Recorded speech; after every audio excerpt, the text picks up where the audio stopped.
students, this is part 4 of NMR spectroscopy in one shot. Let's move in our next phase of discussion of previous year questions. Let's move. So, today's first question is explain PMR spectrum of ethyl bromide. Okay, हमें ethyl bromide का PMR spectrum जो है वो draw करना है। MDU 2015 के अंदर question पूछा गया है एंड KU के 2012 के अंदर। ओके तो हमें इथाइल ब्रोमाइड का जो है स्पेक्ट्रम ड्रॉ करना है, तो उससे पहले हमें क्या पता होना चाहिए कि इथाइल ब्रोमाइड का फॉर्मूला क्या है। साथ ही साथ जो हमने प्रीवियस ईयर के क्वेश्चंस देखे थे उसमें हमने नंबर ऑफ सिग्नल्स निकालना सीखा, साथ ही साथ हमने स्प्लिटिंग देखी उनकी, तो वो जो नॉलेज है वो हमारे पास यहाँ स्पेक्ट्रा ड्रॉ करने में हेल्प करेगी। तो सबसे पहले हम देखेंगे कि इथाइल ब्रोमाइड का फॉर्मूला क्या है। इथाइल ब्रोमाइड का formula means 2 carbon atoms CH3 CH2 and Br। Okay now हम यहाँ क्या देखेंगे, नंबर ऑफ सिग्नल्स कि कितने सिग्नल्स यहाँ मिलते हैं आपको। तो सिग्नल्स किसकी वजह से मिलते हैं, हाइड्रोजन्स की वजह से। हमें देखने होते हैं कि आपके पास इक्विवेलेंट हाइड्रोजन है या नॉन इक्विवेलेंट हाइड्रोजन्स हैं, और हमने सीखा है कि यदि इक्विवेलेंट हाइड्रोजन्स हैं तो वो आपको एक सिग्नल देते हैं, ठीक है, और यदि नॉन इक्विवेलेंट हाइड्रोजन है तो आपको डिफरेंट सिग्नल्स देते हैं। तो यहाँ जब हम देखते हैं फर्स्ट CH3 को देखते हैं, तो वो आप के पास क्या करते हैं, 3 हाइड्रोजन्स रखते हैं और कितने सिग्नल्स देते हैं आपको, 1 सिग्नल्स, क्योंकि जो तीनों हाइड्रोजन्स हैं तीनों का एनवायरनमेंट क्या है, सेम है। सेकंड आपके पास है CH2, ये भी क्या करता है आपके पास एक सिग्नल देता है, बट इसका सिग्नल जो है वो CH3 के सिग्नल से, जो CH3 के 3 हाइड्रोजन्स हैं उनके सिग्नल से डिफरेंट है।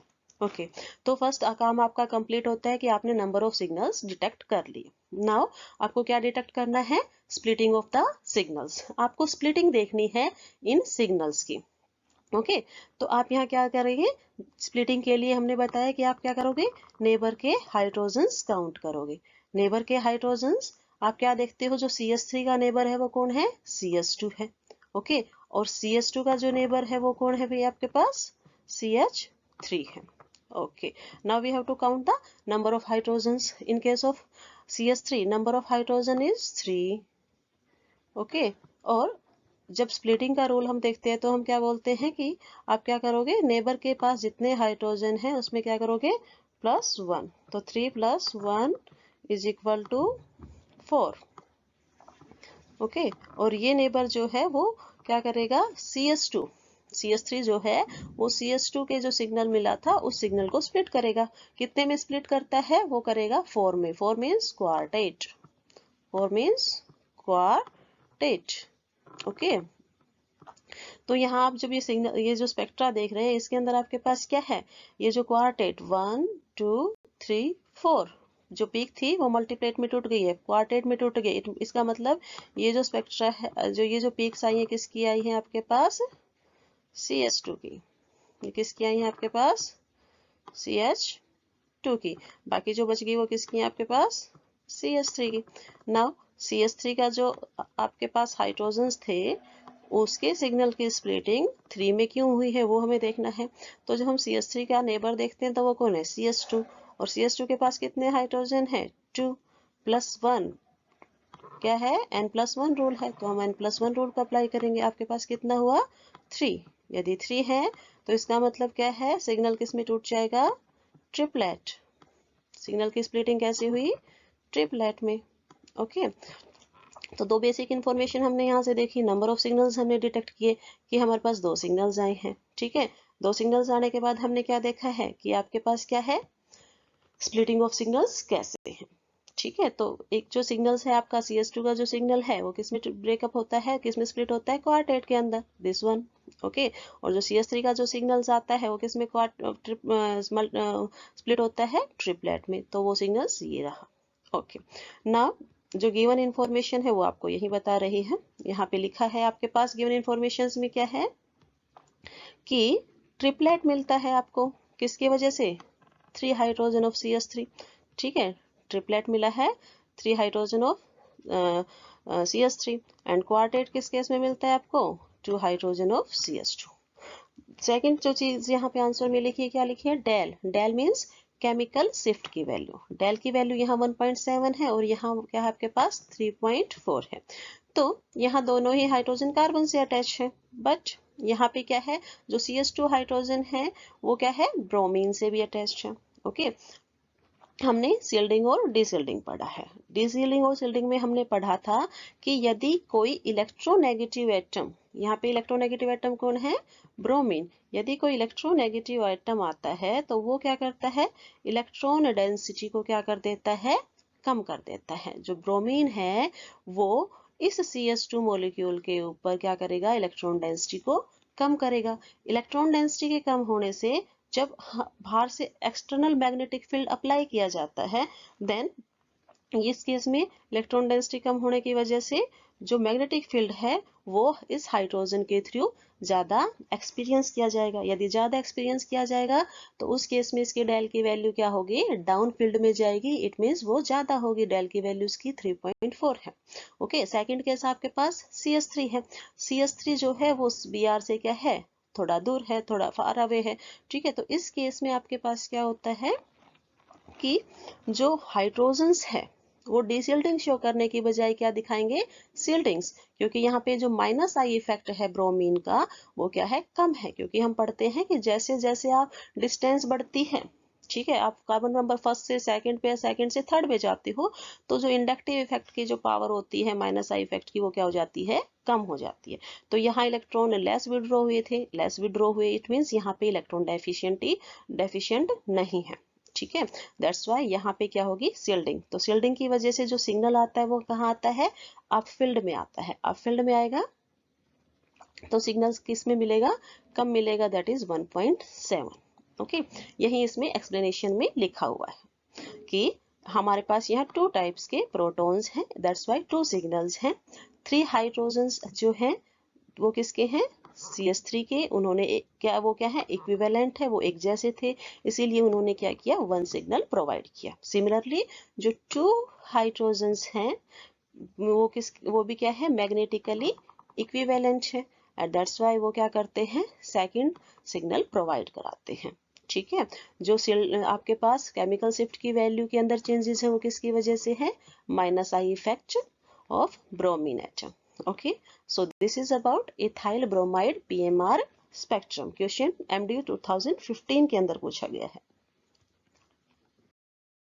नेक्स्ट क्वेश्चन है आपके पास प्रिडिक्ट, नेक्स्ट क्वेश्चन क्या है आपके पास, predict the number of signals, their relative intensities, their position and multiplicity in compound 1,1 dibromoethanes. ठीक है, आपको नंबर ऑफ सिग्नल्स शो करने हैं, कितने आते हैं, उनकी इंटेंसिटीज क्या है, कितने इंटेंसिटी के ऊपर वो शो हुए हैं, क्या उनकी पोजीशंस हैं, उनकी मल्टीप्लिसिटी, उनकी स्प्लिटिंग आपको बतानी है। ठीक है, या क्या था, एक compound has molecular formula given है आपके पास C2H4Br2। Okay, and you have to assign the structure of the molecules with the help of PMR data. Okay, data है आपके पास कि डेल की वैल्यू, केमिकल शिफ्ट की वैल्यू 2.5 गिवन है, डबलेट है, 3 हाइड्रोजन्स जो है CH3 के, उनकी वजह से सिग्नल मिला था, और ये आपके पास जे की वैल्यू गिवन है, कपलिंग कांस्टेंट की वैल्यू 7 हर्ट्ज के ऊपर अप्रोक्स दे रखी है। सेकंड केस में आपके पास डेल की वैल्यू गिवन है 5.85, सिग्नल्स क्वार्टेट के अंदर स्प्लिट हो रखा है, 1 हाइड्रोजन्स जो है CH3 नहीं है, ये CH है, 1 minute, this is CH, this is CH। Okay, now 7, और जो आपके पास कपलिंग कांस्टेंट की वैल्यू है वो क्या है आपके पास, कपलिंग कांस्टेंट की वैल्यू है आपके पास 7 हर्ट्ज। ओके, जो क्वेश्चन है वो आया था आपके पास MDU 2015 में भी और 12 में भी, कुरुक्षेत्र यूनिवर्सिटी 2011 एंड 15। ओके, अब हम देखते हैं हमारे पास आंसर क्या होगा। देखिए, हमें सबसे पहले फॉर्मूला देखा, फॉर्मूला क्या है, 1,1 dibromoethane means CH3CHBr2। Okay, now number of signals detect करेंगे हम, तो नंबर ऑफ सिग्नल्स जब डिटेक्ट करते हैं तो आपके पास क्या है, ये जो CH3 मॉलिक्यूल्स हैं वो क्या करेंगे, एक सिग्नल्स देंगे, और जो सेकंड है वो एक सिग्नल्स देगा। ओके, नाउ फिर हम क्या देखेंगे, यहाँ पर हम देखेंगे कि आपके पास क्या है, स्प्लिटिंग, जब सिग्नल ए की देखेंगे तो वो किसके रेस्पेक्ट में देखेंगे, CH2 के रेस्पेक्ट में, और CH2 के रेस्पेक्ट में सॉरी CH के रेस्पेक्ट में, और इस पे कितने हाइड्रोजन है कार्बन पे नेबर पे 1, तो 1 + 1, 1 + 1 इज इक्वल टू आपके पास क्या हो जाएगा 2। इट मीन्स जो सिग्नल ए आया था आपके पास किसकी वजह से, CH2 की वजह से, CH2 की मतलब इस कार्बन के इन दो हाइड्रोजन्स की वजह से वो किस में स्प्लिट हो गया 2। ठीक है, वो क्या है डबलेट के अंदर है। ओके, तो ये जो सिग्नल है ए जिसमें 2 लाइंस अपीयर हो रही है, ये किसका है, ए का। ओके, सेकंड आपने देखना है कि CH का जो सिग्नल था वो किसकी वजह से आना है आपके पास, वो आना है CH3 की वजह से। ठीक है, वो किसकी वजह से आना है आपके पास, CH3 की वजह से। ओके, तो आप देखते हो कि आपके पास क्या है, यहाँ पर CH का नेबर क्या है आपके पास, CH3, और CH3 के पास कितने हाइड्रोजन्स हैं 3, तो 3 + 1, 3 + 1, इट मीन्स क्या हुआ आपके पास टोटल कितने हाइड्रोजन्स हुए 4, तो 4 मीन्स यहाँ पे जो स्प्लिटिंग हुई है वो कितने में होगी, क्वार्टेट के अंदर। यही हमारे पास जो क्वेश्चन दे रखा है उसमें डाटा भी है और ये हमने निकाला। ठीक है, ये क्वार्टेट और ये आपके पास डबलेट। ओके, तो जो सेकंड सिग्नल बी है वो कितने में स्प्लिट हो रखा है, 1 2 3 और 4 क्वार्टेट के अंदर डिवाइड हो रखा है। ओके, अब नेक्स्ट इंफॉर्मेशन जो है आपके पास वो क्या गिवन है कि आपके पास सिग्नल की पोजीशन कहाँ होगी। सिग्नल की जो पोजीशन है वो डिपेंड करती है आपके पास जो भी इलेक्ट्रोनेगेटिव एटम या इलेक्ट्रॉन डोनेटिंग एटम्स वहां पे लगे हुए हैं। तो यहाँ हमने देखा कि आपके पास जो आपके पास CH का है, ठीक है, फर्स्ट कार्बन बोले आप इसको, जो ये फर्स्ट कार्बन है यहाँ पर इसके ऊपर 2 Br लगे हुए हैं। तो 2 Br है तो इसका मतलब क्या है, जब इलेक्ट्रॉन विड्रॉइंग ग्रुप लगते हैं तो ऑब्वियसली आपका सिग्नल कहाँ जाता है, डाउन फील्ड में जाता है, क्योंकि इलेक्ट्रॉन डेफिशिएंसी आ जाती है, वहां पे डीसिल्डिंग होती है। तो यहाँ 2 Br लगे हुए हैं तो यहाँ पे क्या होगी, डीसिल्डिंग होगी। ठीक है, तो डीसिल्डिंग होने की वजह से सिग्नल डाउन फील्ड में जाएगा, डेल की वैल्यू आपके पास क्या मिलेगी, ज्यादा मिलेगी, दैट इज 5.85। सेकंड जो CH3 है उसके अंदर क्या होती है, सिल्डिंग होती है, तो इस केस में आपके पास वैल्यू कहाँ मिलेगी 2.5, क्योंकि यहाँ आपके पास माइनस आई इफेक्ट क्या हो जाता है, कम हो जाता है। ओके, तो यही वैल्यू इसके अंदर गिवन है।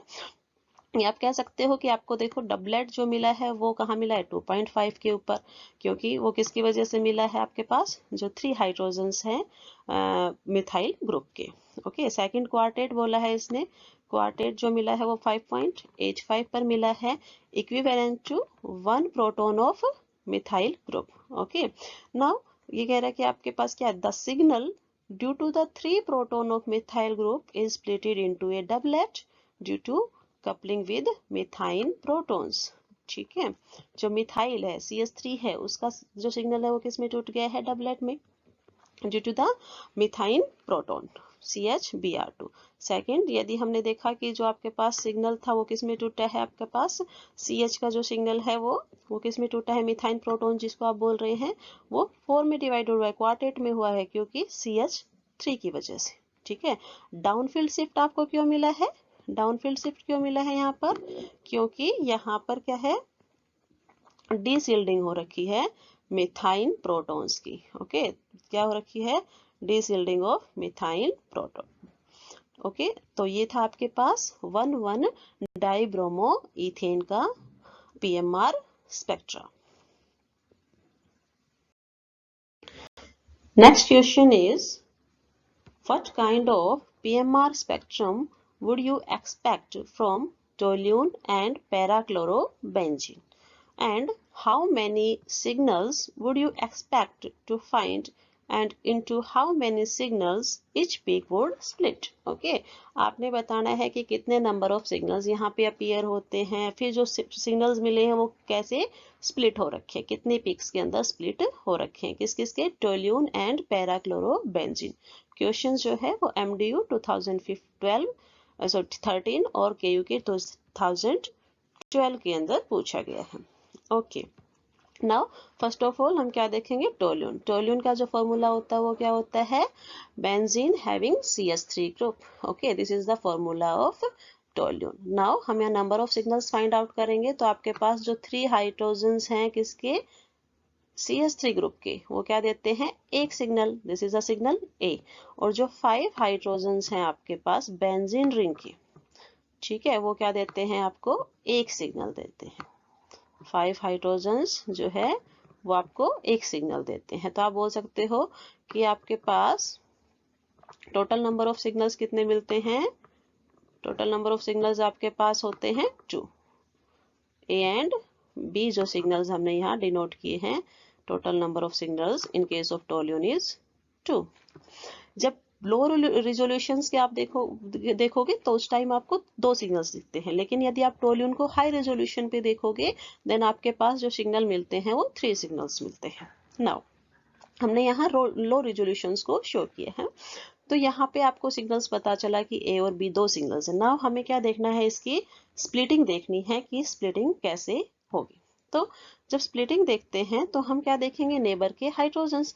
तो जब हम CH3 जो है, जो CH3 गिवन है उसका नेबर देखते हैं, ठीक है, CH3 का जो नेबर देखते हैं, तो उस केस में आपके पास यहाँ क्या दिखाई देगा, जैसे ही कार्बन से नेक्स्ट कार्बन पे जाना होता है हमें, तो नेक्स्ट कार्बन आपके पास यहाँ है और इस कार्बन के ऊपर कोई हाइड्रोजन नहीं है। यदि कोई हाइड्रोजन नहीं है तो इसका मतलब जो CH3 का सिग्नल था वो स्प्लिट, CH3 के जो हाइड्रोजन्स का सिग्नल था वो स्प्लिट नहीं होगा। सेम केस आपने देखना है, जो B सिग्नल्स आया था उसके नेक्स्ट जो कार्बन है उस पे भी कोई हाइड्रोजन नहीं है, तो यहाँ भी कोई स्प्लिटिंग नहीं होगी। तो आपको 2 सिग्नल्स मिलेंगे, दोनों के दोनों क्या रहेंगे, सिंगलेट रहेंगे, दोनों सिंगल रहेंगे, दोनों की स्प्लिटिंग नहीं होगी, ठीक है।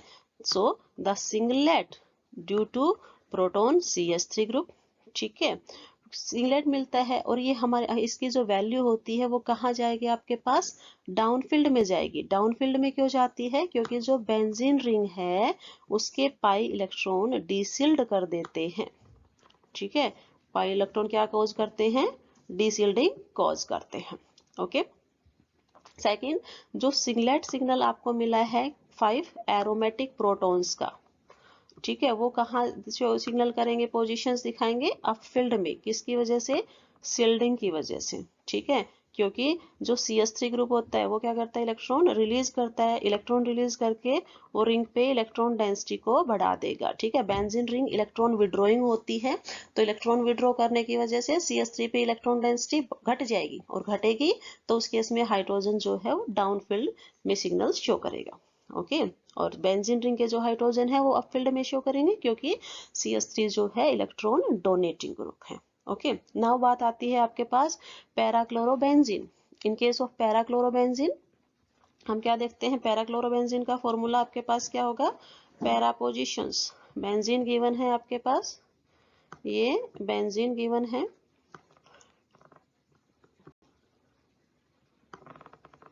ये आपके पास बेंजीन है, और यहाँ बेंजीन को यदि आप देखो तो पैरा पोजिशंस पे क्या है, क्लोरीन लगे हुए हैं Cl, और यहाँ भी क्या है आपके पास Cl, ठीक है, 2 क्लोरीन एटम्स यहाँ पर लगे हुए हैं। अब यदि आप यहाँ number of signals find out करो तो नंबर ऑफ सिग्नल्स आपके पास कितने आएंगे, नंबर ऑफ सिग्नल्स यहाँ पर आपके पास 1 अपीयर होगा, क्योंकि सारे हाइड्रोजन्स क्या है आपके पास, इक्विवेलेंट है, सारे हाइड्रोजन्स आपके पास इक्विवेलेंट है, 4 हाइड्रोजन्स है और 4 के 4 हाइड्रोजन्स इक्विवेलेंट है। ओके, तो ये था आपके पास difference between toluene and parachloro benzene और इनका NMR स्पेक्ट्रम। नेक्स्ट क्वेश्चन है आपके पास, an aromatic compound having molecular formula C10H14, C10H14 है, NMR डाटा आपके पास गिवन है, इसका सिंगलेट है 0.88, उसकी केमिकल शिफ्ट की वैल्यू है, 9 हाइड्रोजन इक्विवेलेंट है, जो 9 हाइड्रोजन इक्विवेलेंट है उन्होंने एक सिंगल सिग्नल दिया है, डेल की वैल्यू 0.88, ठीक है, पोजीशन उसकी ये है। सेम 5 हाइड्रोजन एक जैसे हैं जिन्होंने एक सिंगल सिग्नल दिया है एंड वैल्यू जो है डेल की वो 7.28। क्वेश्चन जो है MDU 2011 में आया था, KUK 2012 के अंदर। ठीक है, तो यही जो इंफॉर्मेशन यहाँ पे दे रखी है कि 2 टाइप के प्रोटॉन्स हैं, 1 9 हाइड्रोजन एक जैसे हैं, 5 हाइड्रोजन एक जैसे हैं। ठीक है, और दोनों सिग्नल क्या है भाई आपके पास, सिंगलेट है, सिंगल सिंगल है, दोनों सिग्नल सिंगल है। नाउ अब हमें इनकी वैल्यूज देखनी है कि वैल्यूज कहाँ कहाँ पर है। जब आप यहाँ देखते हो तो CsC6H5 it means benzene ring, यहाँ पे वैल्यू गिवन है 7.28, तो 7.28 बेंजीन की वैल्यूज होती है, तो यहाँ पे क्या हो गया, बेंजीन रिंग आपके पास प्रेजेंट है। जो बेंजीन रिंग के जो हाइड्रोजन होते हैं उनके केमिकल शिफ्ट की वैल्यू अब 7 अप्रोक्स आती है। ठीक है, नाउ हमें देखना है कि 9 हाइड्रोजन जो हैं, जो 9 हाइड्रोजन हैं वो, ठीक है, तो 9 हाइड्रोजन हैं वो कहाँ है आपके पास, ये इन 9 हाइड्रोजन की वैल्यू आपके पास क्या है, सेम है। 9 हाइड्रोजन की वैल्यू आपके पास सेम है, और इन्होंने सिग्नल्स कहाँ पे दे रखा है, 0.88। ठीक है, जो CH बॉन्ड पे जो हाइड्रोजन होते हैं उनकी वैल्यू कहाँ आती है, 0 to 1, तो वैल्यू है 0.88।